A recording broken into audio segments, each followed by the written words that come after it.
Toda vez que você lê paz na sua Bíblia, você está lendo metade do que o texto original diz. A palavra hebraica por trás dessa tradução, shalom, não significa ausência de conflito. Ela carrega algo que nenhuma versão em português conseguiu capturar completamente. E quando você entende o que shalom realmente significa, a promessa que Cristo fez na noite antes da cruz se torna infinitamente maior do que você jamais imaginou. Toda semana, em igrejas evangélicas e comunidades judaicas ao redor do mundo, milhões de pessoas se cumprimentam com a mesma palavra, shalom, em cultos, em mensagens de texto, em despedidas, estampada em quadros de livrarias cristãs. É provavelmente a palavra hebraica mais conhecida do planeta. E justamente por ser tão conhecida, ninguém mais se pergunta o que ela significa de verdade. A tradução padrão nas Bíblias em português é paz. Tecnicamente, não está errada, mas está incompleta de uma forma que muda tudo. É como traduzir amor apenas como gostar. A palavra existe, faz parte do significado, mas você perdeu o que há de mais essencial. Para entender shalom, é preciso começar onde toda a investigação começa, na base da palavra. As letras que formam o núcleo de shalom carregam a ideia de tornar completo, de restaurar algo ao seu estado pleno. Não quase pleno, pleno de verdade, sem nada faltando, sem nada quebrado. Pense numa palavra hebraica intimamente ligada a shalom, shalem. Shalem significa inteiro, são, sem falta alguma. É a palavra usada para pedras que não foram talhadas com ferramentas, pedras em seu estado natural, original, intocado. O texto de 1 Reis registra que o templo de Salomão foi construído com pedras, shalem, pedras que não receberam golpe de cinzel, inteiras como saíram da criação.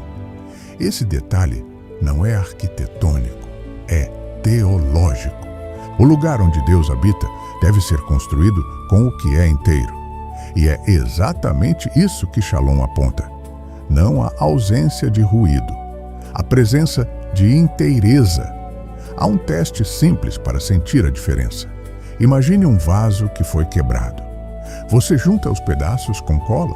As rachaduras ainda são visíveis, mas o vaso está de pé.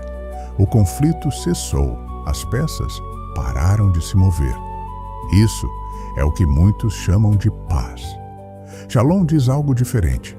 O vaso precisa ser restaurado ao estado original, sem rachaduras, sem remendos, como se nunca tivesse quebrado. Essa distinção não é apenas semântica, é a diferença entre o fim de um conflito e o começo de uma realidade nova, entre perdão e restauração. Shalom aparece mais de 230 vezes nas escrituras hebraicas, de Gênesis a Malaquias. Ela descreve o fim de guerras, mas também a prosperidade de cidades.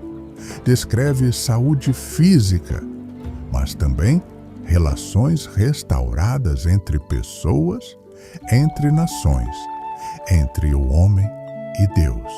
Descreve família em ordem, comunidade florescendo, justiça e misericórdia se encontrando. Cada uso é uma pincelada diferente no mesmo retrato. E o retrato sempre mostra a mesma cena, algo que foi partido, sendo tornado inteiro. Quando um israelita do tempo de Davi ouvia Shalom, não pensava em ausência de barulho, pensava numa realidade onde tudo estava em seu lugar. A família bem, a colheita boa, as dívidas pagas, o relacionamento com Deus restaurado. Shalom era o nome desse estado, a imagem de um mundo funcionando como deveria funcionar. Isso, por si só, já muda a forma como lemos muitas passagens.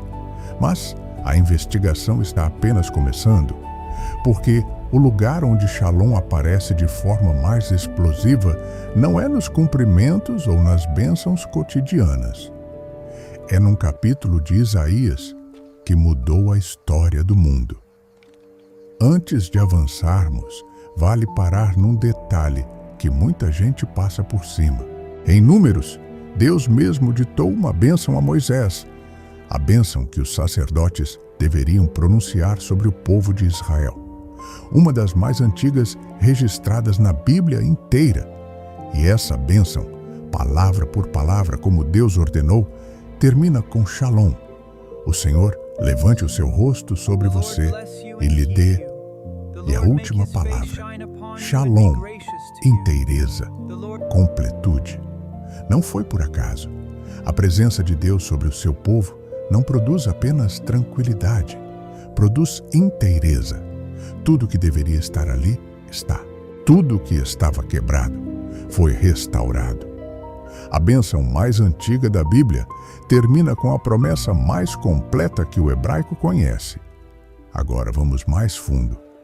A mesma base que forma Shalom aparece em outros contextos no hebraico bíblico, e cada um deles ilumina uma faceta diferente do significado. Existe uma forma desta mesma base que era usada para descrever o ato de pagar uma dívida integralmente. Quando alguém quitava uma obrigação até o último centavo, sem deixar nada pendente, usava uma forma dessa raiz. Shalom é o estado que existe quando a conta foi zerada, quando o que estava em aberto foi resolvido, quando não há mais débito entre as partes. Isso não é um detalhe menor, é uma janela para a teologia.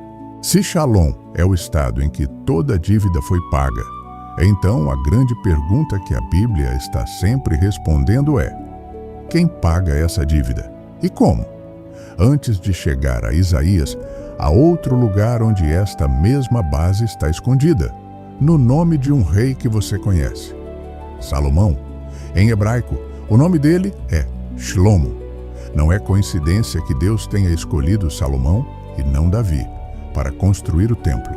Davi queria, tinha recursos, talento, desejo genuíno, mas Deus disse não. Davi era um homem de guerras. O templo seria construído pelo filho do Shalom, porque o templo era o lugar onde a presença de Deus habitava entre os homens. E a presença de Deus é, por definição, a fonte do Shalom. O santuário de Deus precisava ser erguido por mãos que carregavam a completude no próprio nome. Agora, Isaías 53. O capítulo mais debatido de todo o Antigo Testamento. No versículo 5, em português, lemos assim: o castigo que nos traz a paz estava sobre ele. Mas o original hebraico usa Shalom. O texto não diz paz no sentido de tranquilidade emocional. Diz: o castigo do nosso Shalom estava sobre ele. Leia essa frase de novo com tudo que você agora sabe. O castigo necessário para que a nossa dívida fosse zerada, para que o que estava quebrado fosse tornado inteiro, para que nada ficasse faltando, para que a conta fosse paga até o fim. Esse castigo caiu sobre o servo sofredor. Isso não é apenas perdão de culpa, é reconstituição. O preço da nossa restauração completa foi pago por outro. E Isaías descreveu esse pagamento 700 anos antes da cruz, usando exatamente a palavra certa, Shalom. Agora, Jeremias, escrevendo para israelitas exilados na Babilônia, cativos, sem terra, sem templo, sem razão aparente para ter esperança. E Deus envia uma mensagem que surpreendeu a todos. Não fujam, plante, construa, case, tenha filhos. E aqui está o surpreendente. Busque o Shalom da cidade onde está. Ore por ela, porque se essa cidade tiver Shalom, você também terá. Aqui Shalom não é interior nem individual. É comunitário, coletivo, economia funcionando, famílias estáveis. justiça presente, saúde coletiva, o florescimento de uma comunidade inteira, não apenas a paz de um coração isolado. Deus diz: trabalhem por isso, porque o meu povo não floresce em isolamento. Floresce quando o shalom ao redor dele floresce. O shalom de Deus não é uma experiência privada que você cultiva sozinho no quarto.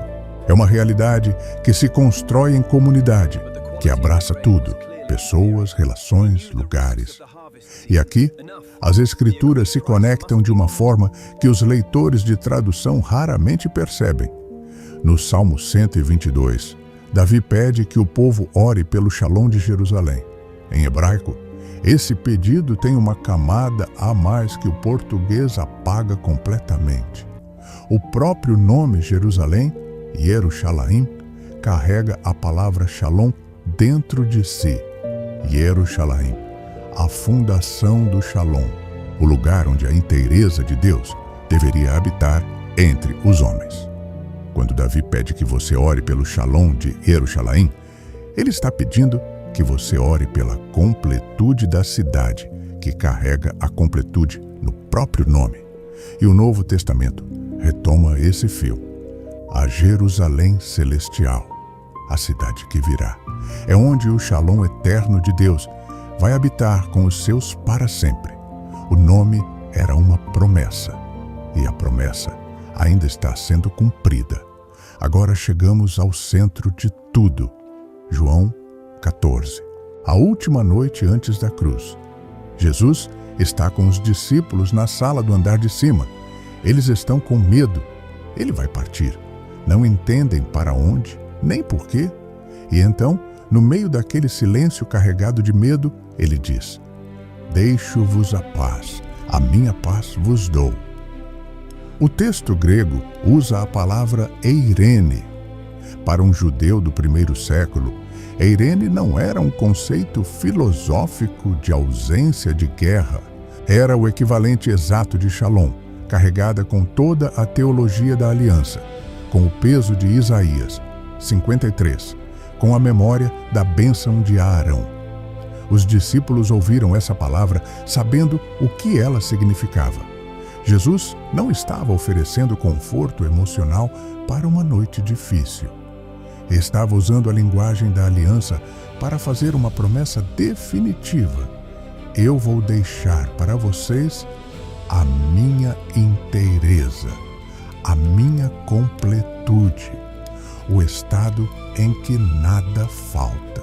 E então, ele acrescenta a frase que muda tudo: não a dou como o mundo a dá.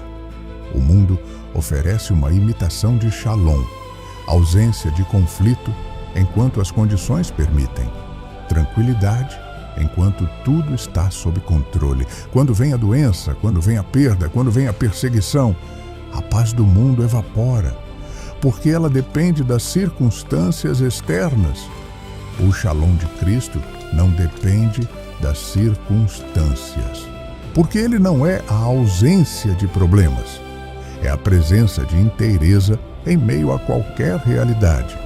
Para aqueles discípulos que estavam prestes a ver o seu mestre preso e crucificado, essa promessa não era sobre emoções, era sobre uma realidade mais profunda do que o visível.